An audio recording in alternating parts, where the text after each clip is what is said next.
Hello guys, new blog video. সবাই কেমন আছো? ভিডিওটা অনেক আগেই ছাড়বো কিন্তু ছাড়া হয়নি।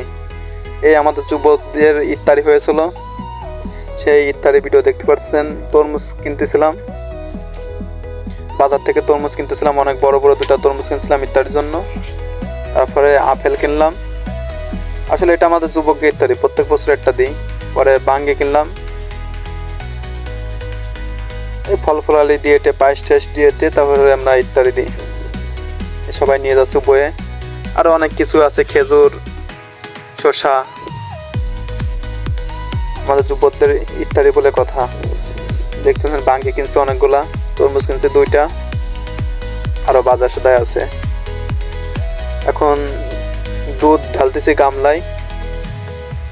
আর রানবে আমার এক মামা হয়, সেরও বাবচ্চি না, আমাদের ইত্যাদি রান্না রানবে, সেরও সম্পর্কে মামা হয়। এখন দুধ ঢালতেছি আমি, আমার এক ছোট ভাই আর আমার এক বড় ভাই। দেখতে পাচ্ছেন দুধ ঢালা হচ্ছে। এসে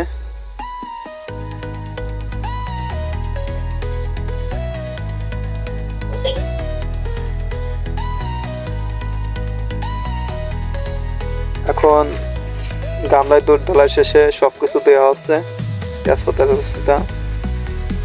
চাইল এক সাইডে দেওয়া হয়েছে, রান্না শেষ। এখন সব ফল ফলই কাটা হচ্ছে, আঙ্গুর ফল টল সব মানে গোছানো হচ্ছে, মজুতি নেওয়া হবে। আপেল, আঙ্গুর ফল, খেজুর, তরমুজ, বাঙ্গি, শসা সব। আমার এক ভাই, বড় ভাই আর মামা, সে বাবচ্চি। আর এদের পায়েস রান্না হয়ে গেছে, একটু পরে পায়েস দেখানো হবে। সবাই বসে আছে, সব গোছানো হবে, মজুতে নিয়ে যাবো। আসলে ভিডিওটা ছাড়া হচ্ছিল না, সময় পাচ্ছিলাম না, এডিট করা হচ্ছিল না, আজকে সারলাম। দেখতে পাচ্ছেন পায়েস এদের রান্না হয়ে গেছে, কত সুন্দর।